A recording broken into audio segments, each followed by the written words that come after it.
din pong, isa rin po ako sa nakakaranas ng gantong klaseng paghihirap. Yung sa mental health ko po. Kasi, sabi nga ni Meme sa akin, what you don't know won't hurt you. So, tinry ko na hindi na mag-open ng Twitter. Hanggang ngayon po. Kasi, for me, everyday ginagawa ko naman yung best ko. Kung anong pagawa sa akin, ginagawa ko yun ng 100% for me. And kada may gagawin ako, monikers or kahit konti lang, pinagpa-pray ko yun, Lord, sana magawa ko ng tama. Sana ma-please ko yung mga tao at sana ikaw yung makita nila sa akin, hindi ako.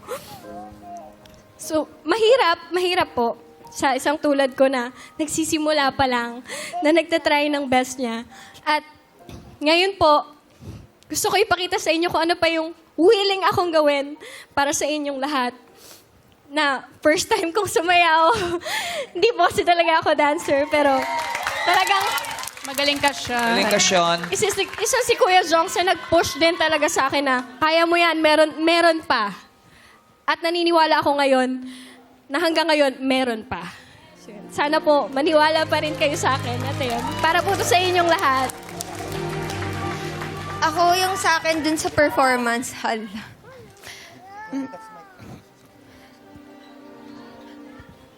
Ay, guys, umiiyak siya. Sorry, Alaga mo yan. Alaga mo yan. Ay, naiyak ko, te. Suportahan mo. Hindi dun sa performance, yung dun sa parang may lover ka, tapos nawala, nasaktan ka. Iba rin yung dagok dun sa mental health mo. Pag broken-hearted ka, yung iba sasabihin, ba yan? Kaartehan yun, iyak ng iyak. Minsan nga ayoko nang umiyak eh. Hindi ko naman gusto talaga ipakitang umiiyak ako. Pero yun talaga yung lumalabas sa katawan ko. Kung ako lang yung tatanungin nyo, ayoko magpakitang umiiyak sa harap ng maraming tao. Kasi ayoko ipakita yung totoong nararamdaman ko. Kasi huhusgahan ako. Umaarte lang, iyak ng iyak, kumukuha ng atensyon. Sa totoo naman, hindi po eh. Hindi nyo kasi alam yung pinagdaraanan ko. Sobrang hirap. Araw-araw pumapasok ka, papakita mo malakas ka. Nakangiti ka. Hindi mo pwedeng ikwento sa ibang tao. Sasarilinin mo yung nararamdaman mo. Magpapasaya ka ng maraming tao kasi inaabangan ka nila. Inaabangan nila yung tawanan nyo. Yung mga kulitan nyo. Yun yung napakahirap doon na parte sa dagok ng mental health ko. Pero dun sa performance namin, si Kuya Jong yung nagbigay sa akin ng green scarf.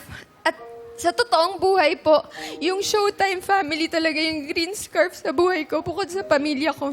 Noong mga panahong dapang-dapa ako, sila lahat, di siguro sila aware. Konting kausap lang nila sa akin, kinakamusta nila ako, ina-advise nila ako. Sobrang laking tulong po nun sa akin. Thank you so much po sa inyong lahat. Sa mga staff, thank you so much. Hindi nyo alam kung anong epekto ng mga ginagawa niyo dun sa mga nakaraang araw, yung pagkamusta sa akin, pagkausap sa akin. Kung alam niyo lang yung ingay dun sa utak ko habang kinakausap niyo ako or mag-isa ako. Pero pag tatawanan tayo, nagkukulitan tayo, grabe, parang nawawala lahat. Dun lang yung focus ng utak mo. Kaya maraming salamat po sa inyong lahat. Hey! Love you. Go, Jackie.